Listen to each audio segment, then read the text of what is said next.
Welcome again, everyone, and to another Lunch and Learn in our ongoing Financial Friday series.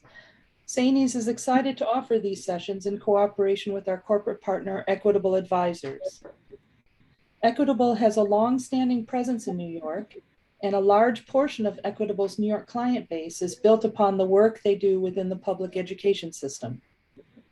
Through Equitable, Sainies members can receive competitive insurance rates and a full array of retirement services, including a complimentary financial profile for Sainies members, which we urge you to take advantage of because it's a great benefit. Our Equitable presenter today is Greg Ronneberger, Equitable Advisors Regional Vice President. Before we get started, please note that participants are muted during the session, but we will have some Q&A time following the presentation. If you do have a question, just type it in the Q&A panel or in the chat box.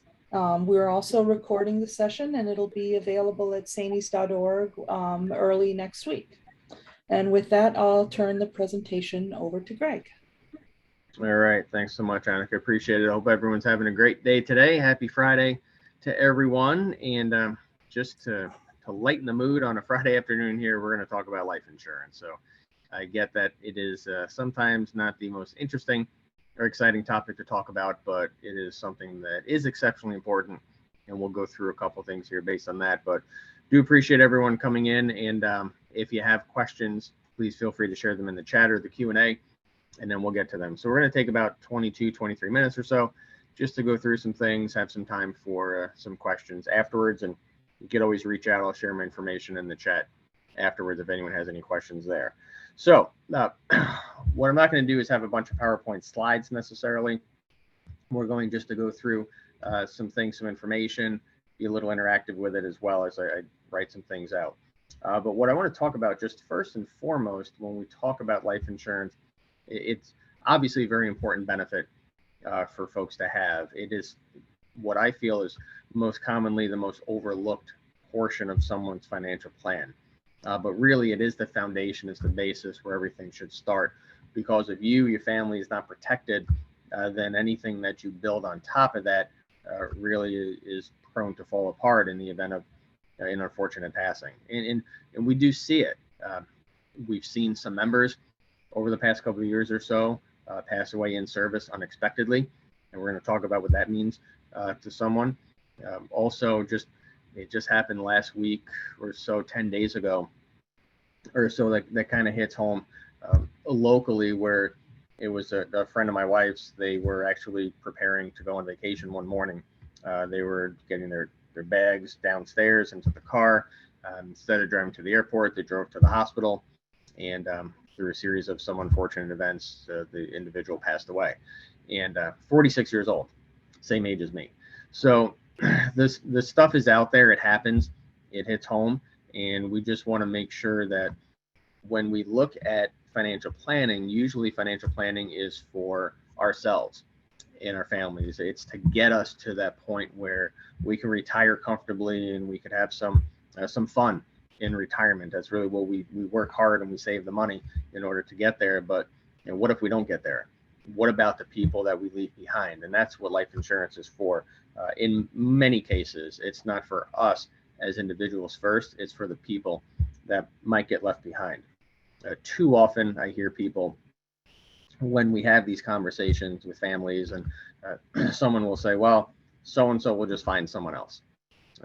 They'll get remarried and someone else will take care of them, help them out. Just from a human element standpoint, that does happen a lot because people are social creatures. We tend to partner up in life, and most humans really aren't meant for living alone for their entire life. So some people are, some people enjoy it. If you're married like me, some days that really sounds pretty appealing. But for the most part, people are going to couple up for their lifetimes. So yes, there's a chance that someone's going to go out and find someone else. I look at it for myself. I'm married, I've got a wife, 2 kids at home, 15 and 10. And if I were to pass away today, I don't want my wife going out finding someone for the express purpose of helping to pay the bills. in helping to stay in the house and take care of the kids. That's not what it should be for. You need time to grieve. You need time to figure some things out. And we don't want our kids to be put in a situation, our family be put in a situation where, okay, now we have to leave because we can't afford the house, or we have to change the standard of living. So that's one part of it. The other part is there probably aren't a lot of men my age that just want to sign up to be financially responsible for someone else's family. So while we think that, oh yeah, something will happen down the road, I don't think there are people that just line up to say, yeah, let me take on all your financial obligations, because chances are they have their own as well for the families. So that's why it's important. Now, some of you are sometimes thinking, well, yeah, I don't have any insurance coverage, and you do have something. So we're going to go through here, and I'm going to share the screen and just pull up a draw pad here. So Annika, if you could just, again, confirm that you're seeing this, I would appreciate it. Are you seeing this? I can see the screen. Yep. Excellent. Okay. All right, great. So while everyone is working through the teacher's retirement system, and I apologize, I have to use this like galactic ink here. I'm not trying to be cutesy with it. It's just the only one that actually works on this for whatever reason.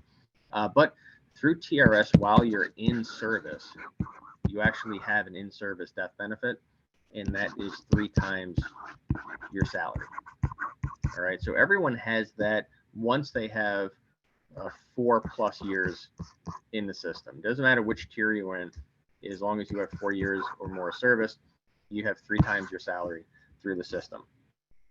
What sometimes we don't realize is the way that benefit is paid out to beneficiaries, because it is something that is paid, it's part of your dues that you pay into the system. So if you're a tier 4, like many of you probably are, you paid that 3% per year for 10 years into the system.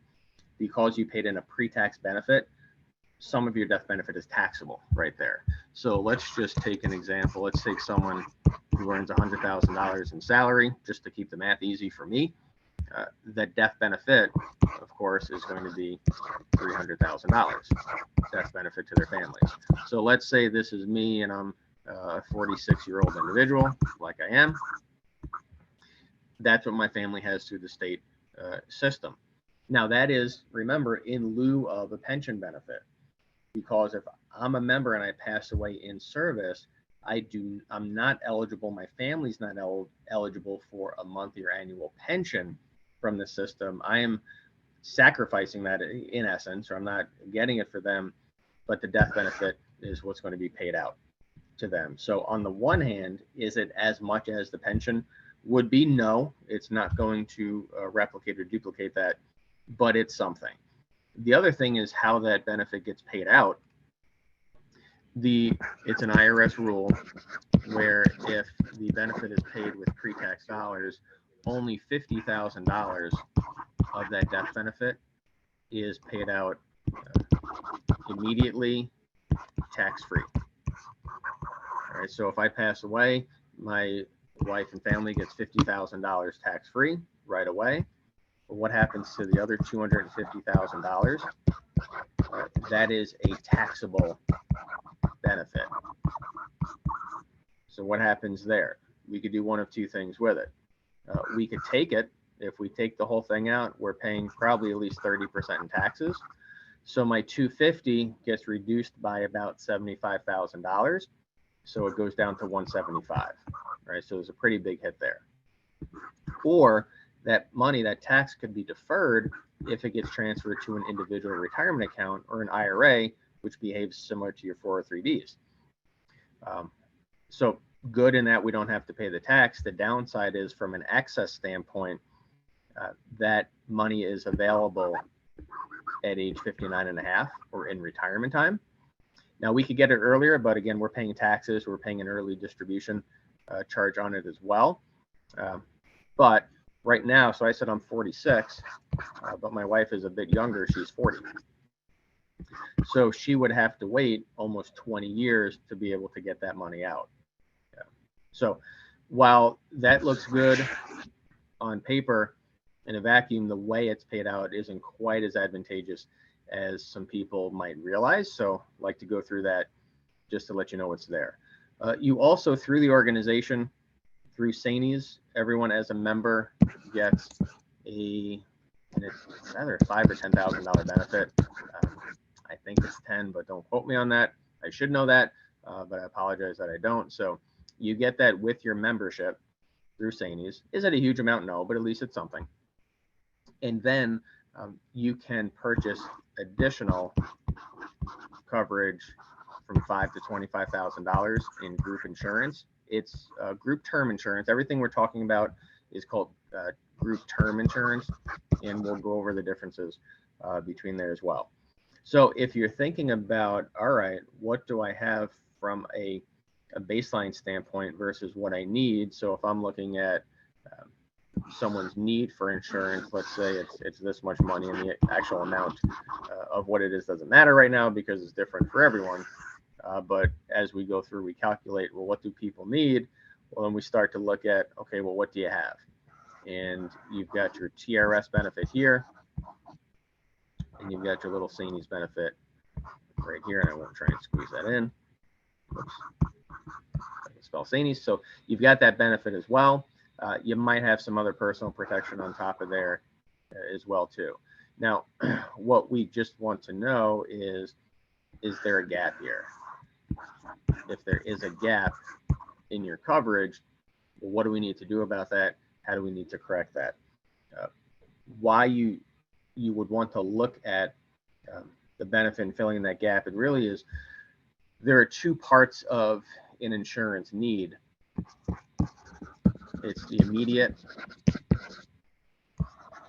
and the long-term need. So the immediate need, this is all the bills and expenses. So sometimes you want to pay off our debts, pay off the mortgage, pay off the credit cards, the car loans, things of that nature. It's of course the final expenses that'll come up. And then it's maybe if we've got kids, like I said, my kids are 15 and 10, maybe I want to set a pot of money aside for a college fund for them. Maybe there's a family member that I need to take care of, that I want to have some money for, whatever the case is. So we think about what do we want to set aside for people, and what's going to happen. And I paint the picture. Well, if I pass away, you think about my house. People are going to come to my house, probably not literally, but figuratively, and they're going to have their hand out, and they're going to say, you owe us this, you owe us this, you owe us that. The debts don't stop. People want their money. Just because I pass away, they're not going to say, okay, all's forgiven, we feel really bad for you.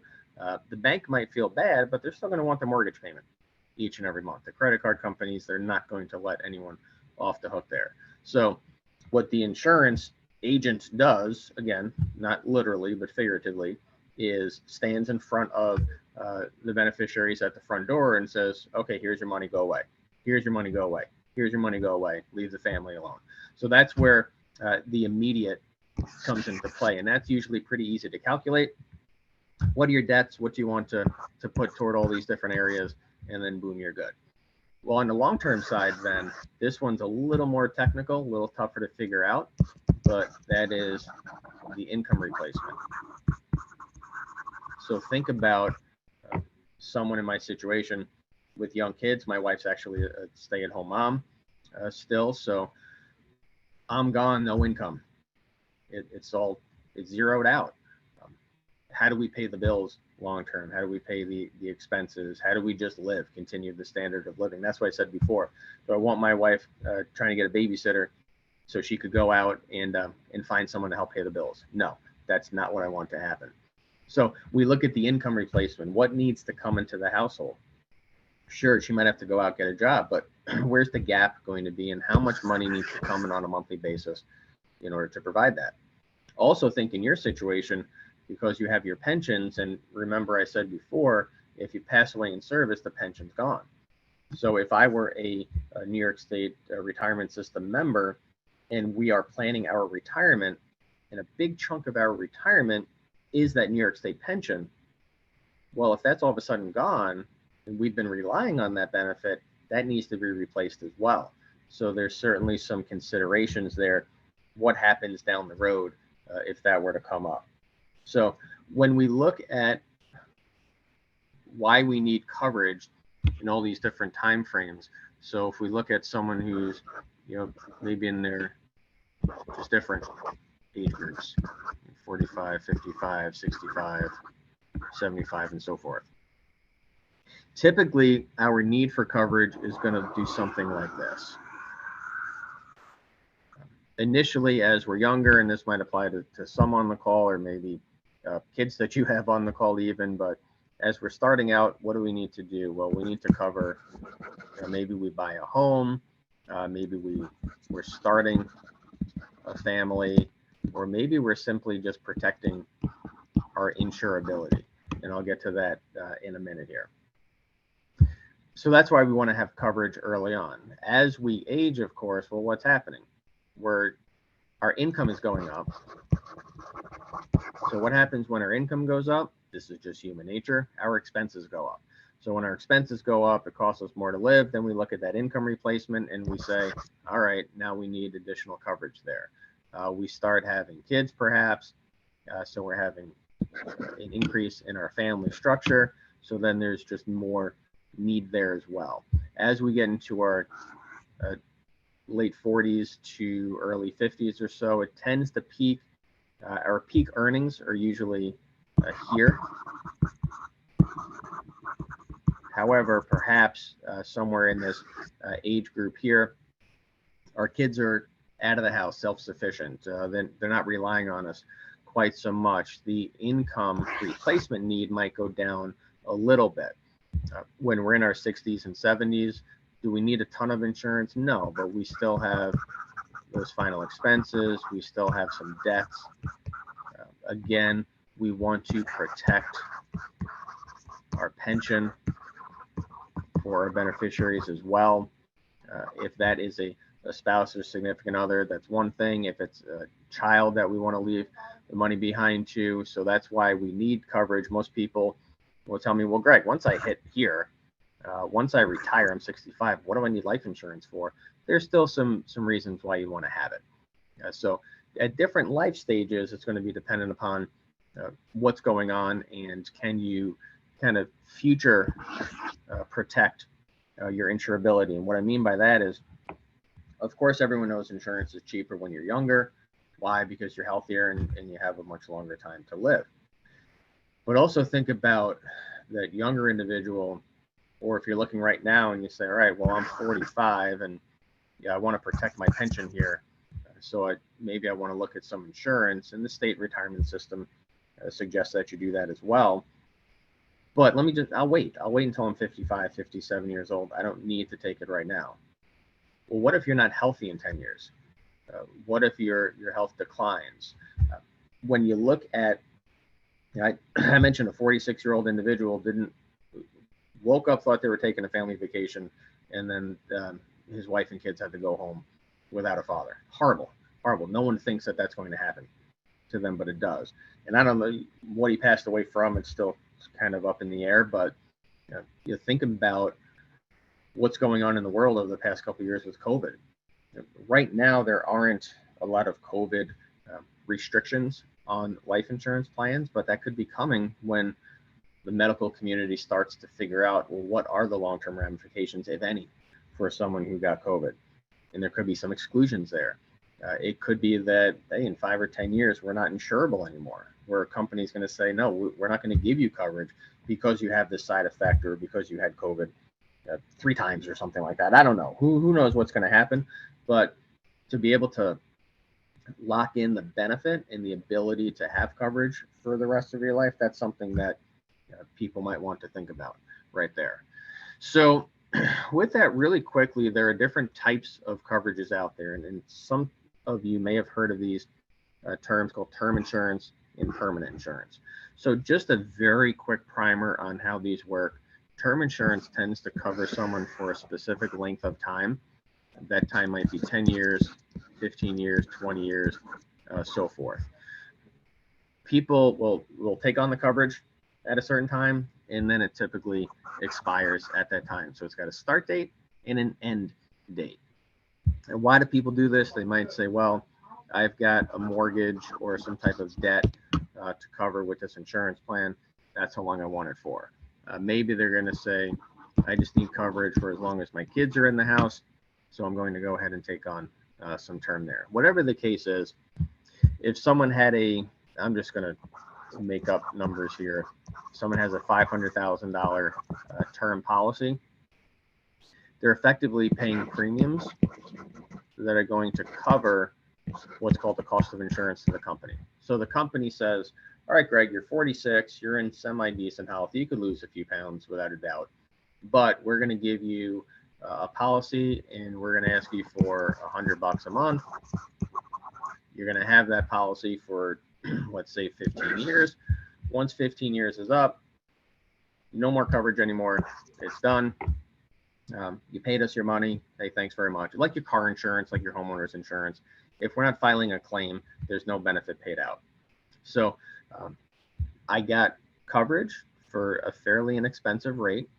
I covered myself. I had that peace of mind, but there's no benefits after that. So you could equate term to like renting. We've all rented something in our lives, most likely. So you rent, the lease is up, whatever it is, it's done. Again, think of your car insurance, your homeowner's insurance, things of that nature. Term insurance plans, you could look at this as a positive or a negative, but actually pay a death benefit about 3 to 4% of the time. So out of 100 policies, term policies that are in place, 3 to 4 actually pay out a death benefit at any point in the history of that plan. Now, one would look at that and say, well, that's great. People lived past that term period. So it's great that we lived past it. So yes, that is. The downside people don't like is, well, what happens to all that money? It's gone. Well, yes, it is. Again, it's renting. It's not owning. So for people who want to own, to say, you know what, I want something where I get some value out of. I also don't want it to stop at a certain point in time. I want it to keep going for the rest of my life. When we say, well, when do you want this $500,000 policy to end? Well, the day that I do, right? Because I want that benefit paid to my beneficiaries. So a permanent policy will allow you to do that. You think you buy a house, you own a house, you always own it. You're paying into it, you're building equity, and that's a very similar corollary to the way these plans work as well. So a premium that I pay in is going to cover a cost of insurance, which is going to be a little bit higher because it's covering me for a longer period of time, but it's also going to have an equity component to it, and maybe that's an extra. Again, I'm just making up numbers, so don't take this as gospel, but maybe that's an extra $200 per month. So that extra $200 goes into an equity component, a cash value accumulation. So if you've heard of whole life, if you've heard of variable life insurance, that's what this is. So some of the money in the plan goes into this equity component. I call that the living benefit of life insurance. So remember I said before that life insurance is really for the people you leave behind, and for the most part it is from a death benefit standpoint. But I could leverage these types of plans if I have a permanent plan where I could build equity inside the plan. And what could I do with that money? I could use it as a retirement supplement. I could use it for college costs. So what I do for myself is I have a plan like this, a permanent plan, just to give you an idea. It's got this death benefit attached to it, which when I did it was $250K, and I build money inside the plan. And it's a college plan for my kids. So if I pass away at any point in time, whatever the death benefit is, that's going to be the college fund. Now, ideally, I live, I get to see my kids go to college and all that. And then I could take distributions out of the plan to pay the college. So that just gives you a little bit of an idea of how those living benefits could work. People will ask, and I don't know if there's a question in there right now, but some people will ask, well, Greg, what's the better option? What's the better type of plan, term and permanent? And I say there's no better as a whole. No one plan is inherently better than the other one. They do different things for different people, for different scenarios. I have both types. I have term and I have permanent coverage. They both work for what they do. It's just a matter of what is the situation that we're trying to help with? Where do people see that they need the protection and what type of value do they want to get from it, from a cash flow standpoint, from a living benefit standpoint, what does it look like, to make sure that we are putting the right, number one, amount of coverage in place, and then the right type of coverage for their situation. So that was pretty much everything that I wanted to cover here on insurance and how it works.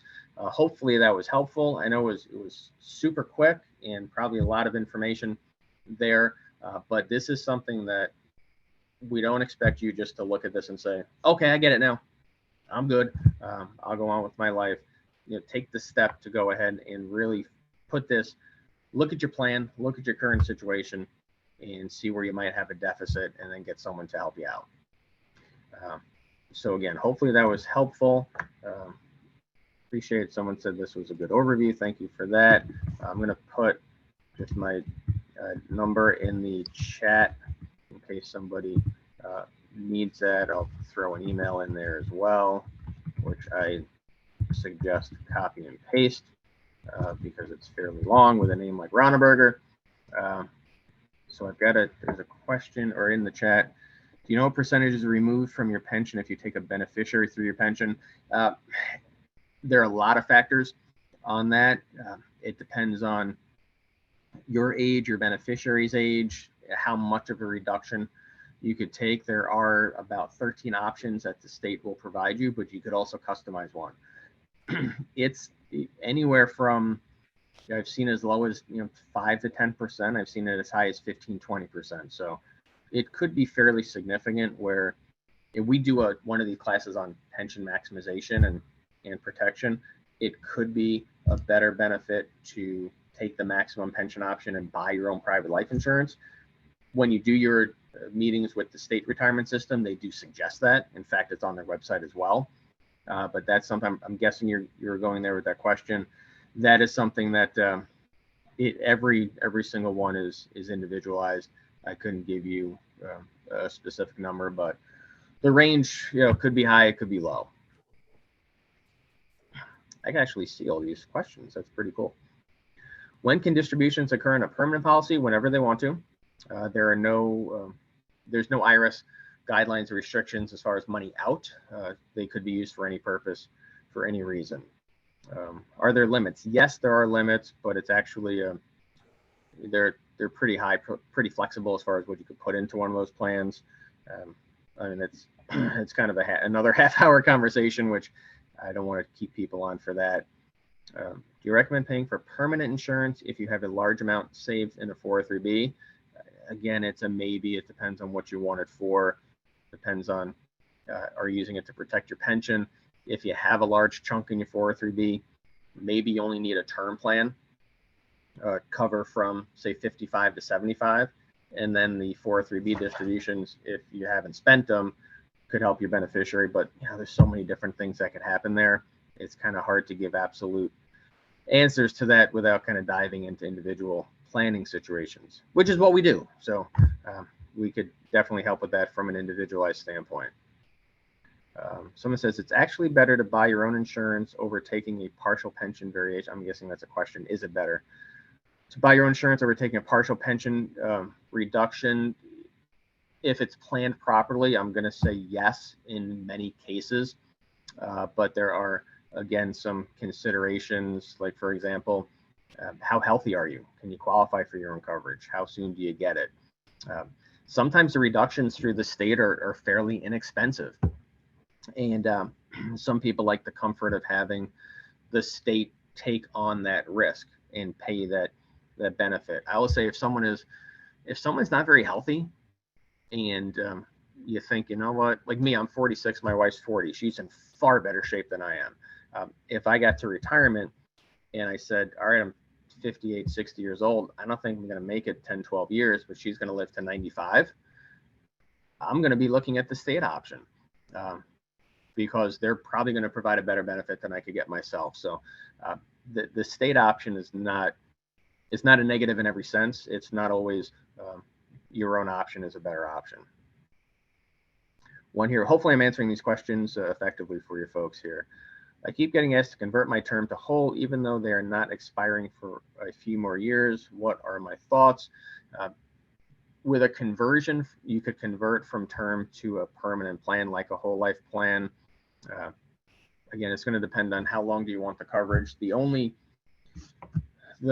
downside of waiting is that every year you get older, it's going to cost you more to convert. So if it might cost me, just say $200 a month right now, if I wait 3 years, it might cost me $240 per month. So that is a higher premium that I have to pay for the rest of my life. Am I okay doing that? Maybe if I start sooner, I could start to build some equity and cash value and pay that lesser premium for the rest of my life.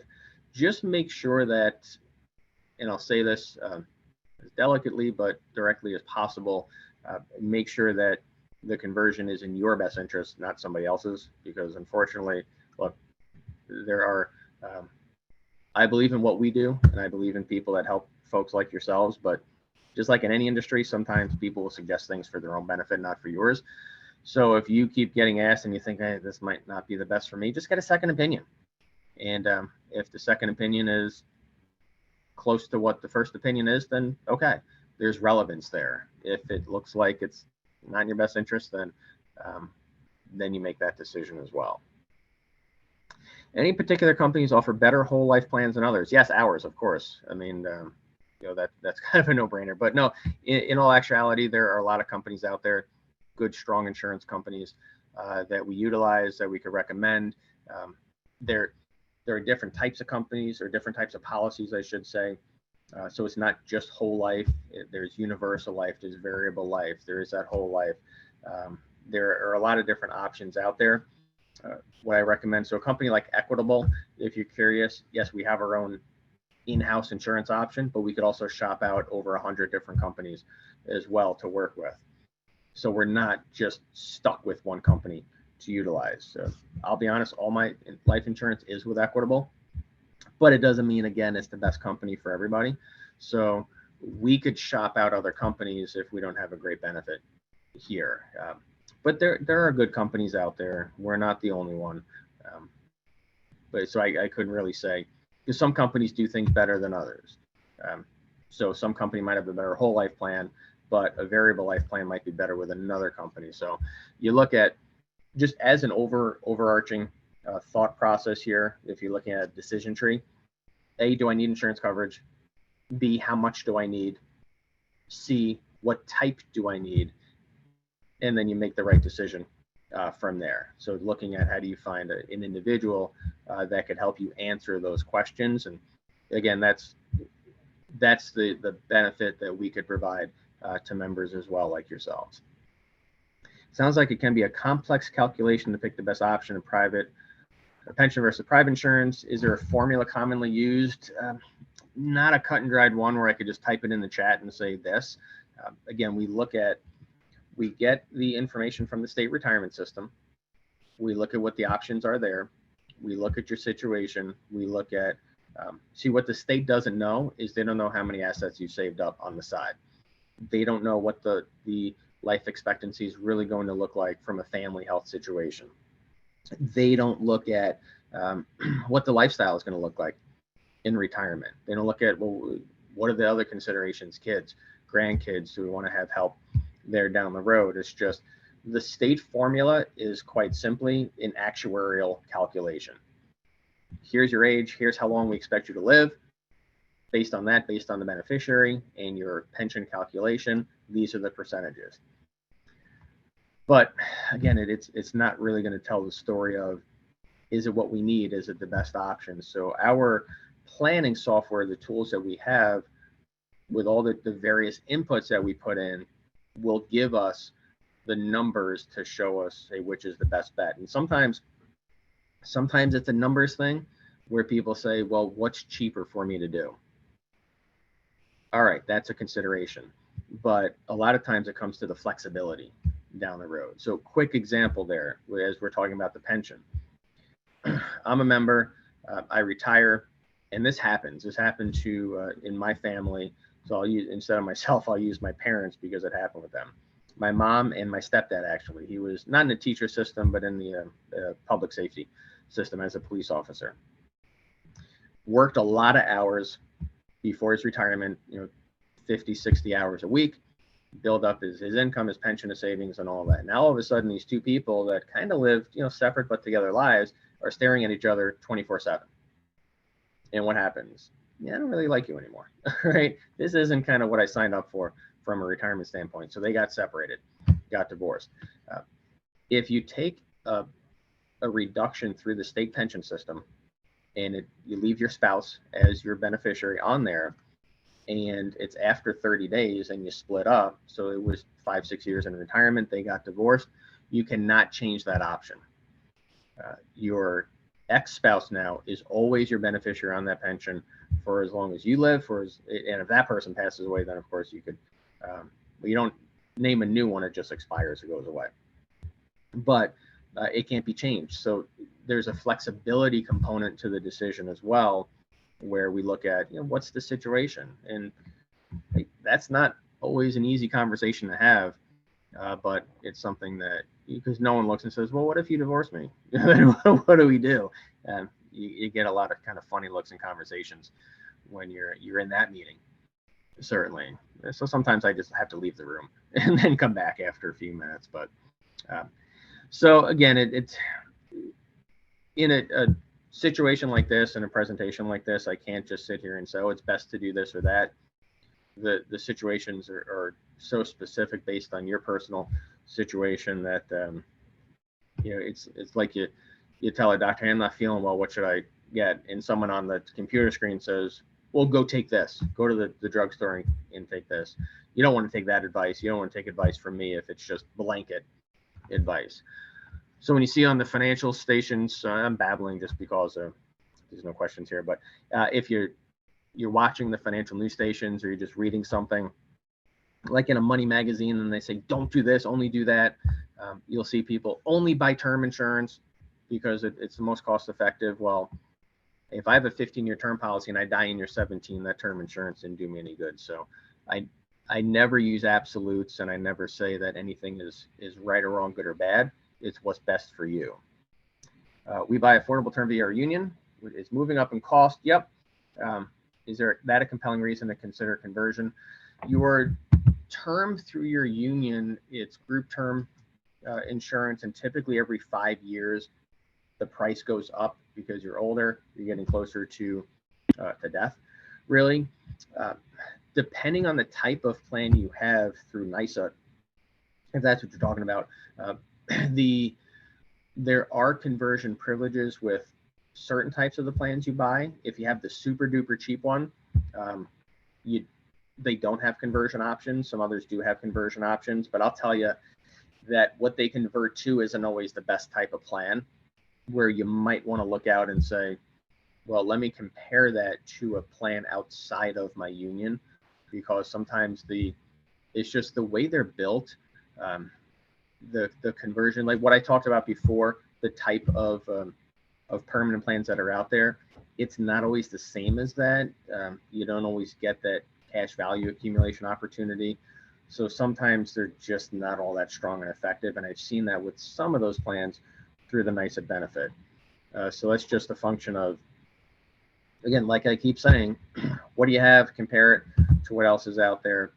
If you are not healthy and you can't get your own private insurance, then yeah, you might be, I don't want to say stuck with that option, but you might want to look more into that option. And again, we can help with those decisions there. But that is it's a good question, a good thought process. If you're covering all of your insurance through the extra add-on through the union, just know that that's not always a permanent solution to your insurance need. Great questions. Really appreciate these questions coming in. I'll hang out. Here's another one. If you say, obtain $1 million policy when you die, does it truly pay out $1 million? Yeah. I mean, it's not like Sasquatch or the Tooth Fairy or anything. This is real. The insurance is real. Now, when I say that, I will clarify, because there's never an absolute. if I have $1 million term policy and I pass away, it pays out $1 million. Life insurance pays out income tax free to beneficiaries, but it is part of someone's estate. So if someone's loaded and you have 15, 16, $20 million in your estate that you're passing on to your beneficiaries, some of your life insurance may be subject to estate taxes, but not income tax. So I throw that out there because you never know. The estate tax limit is so high right now, but that doesn't mean it can't come back down. But for 99% of the cases out there, yeah, you have $1 million policy, it's going to pay out $1 million. Cash, they could write a check and your beneficiary could bring it to the bank, deposit it, and the eyes are going to bug out from the teller. But yes, it can happen. The other side, let's say I have a permanent policy with those whole life or universal life policies. I could borrow from those policies as well. So let's say I have $1 million policy and I borrowed 50, 60 grand from it and I pass away. That outstanding loan needs to be paid back, and then the residual death benefit will pay out. So it might be a little bit less than there, but I'm curious as to the question. I don't know if, and you don't have to type it in here, but if anyone's had experience with that, where there's a policy that we thought was one amount and it turned out to be something different. It probably just something happened with that policy internally, or maybe there are some policies that decrease in value. They're not very common, but sometimes people have what's called decreasing term insurance. In those, the banks sometimes sell those if you're trying to cover a mortgage. So let's say that your mortgage is $200,000. So you buy $200,000 of insurance, and then every few years, the benefit amount decreases because your debt is decreasing. So on paper, it seems like, yeah, that makes a lot of sense. But know that your premium doesn't decrease though. So that's the thing they don't really tell you, is your premium stays the same while your benefit decreases. So it's like I'm paying the same amount for less and less benefit each year. That doesn't make a whole lot of sense. So I encourage people just to take a look at those. You hear these things on the radio. Oh yeah, get $1 million policy, Big Lou, right? Big Lou is on the other end of the line, and yep, Big Lou's 350, and he chain smokes and he takes medication for pretty much everything under the sun. But Big Lou's going to get you insurance coverage for $57 a month for $3 million in coverage. I mean, it's marketing. What is it designed to do? No, Big Lou is not answering the phone, number one, but you're trying to get people to call. And if I'm an individual and I say, hey, that sounds pretty good, I'm going to call up, and that's just, it's marketing. That's how they're trying to get you in the door. And it could be that based on that, you've got,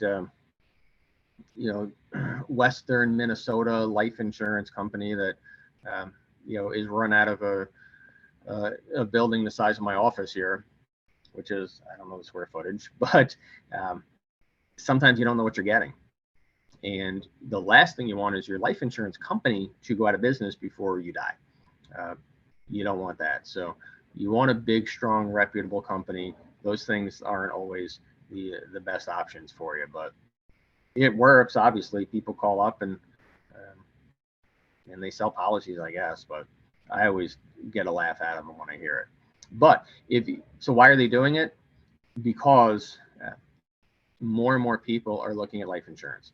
People are understanding that not everyone has a lease on life. Not everyone has a time frame where they're guaranteed to be on this planet. And again, you look at the story I told before, you look at your own counterparts there, friends, family, whatever. You look at COVID taking people, and the amount of life insurance business that's been written in the past couple of years has gone up dramatically because of those things. So you've got more people looking at the benefit. You got companies that are reacting and responding to that. So whenever you have that, you're always going to get someone who says, hey, what way can I entice people to give me a call? So I create this fictional Big Lou character, and Big Lou's just like you. He takes heart medication. So if you take heart medication, call us up. We'll get your policy. A lot of people could get policies. It's just depending on how much you want to pay for it. Thank you. I have Equitable. Good. This explained it better than my agent a few years ago. Well, I don't really know how to respond to that one. Maybe it's just I've been doing this for a really long time. that's probably the only reason why. But yeah, if you have questions, go talk to your agent. Again, feel free to give me a call, even if you have a plan with us. I'm happy to help answer some questions. Awesome, great. Thanks very much, Greg. Yeah, looks like we don't have any more questions at this time. If anyone does think of another question, you can go to the Saney's website to contact your local Equitable representative. And we'll be posting up the video early next week. So if you want to hear something again, you can just access it on the Saney's website. Thanks again, Greg, and have a great weekend, everyone. All right, thank you. Take care, everyone.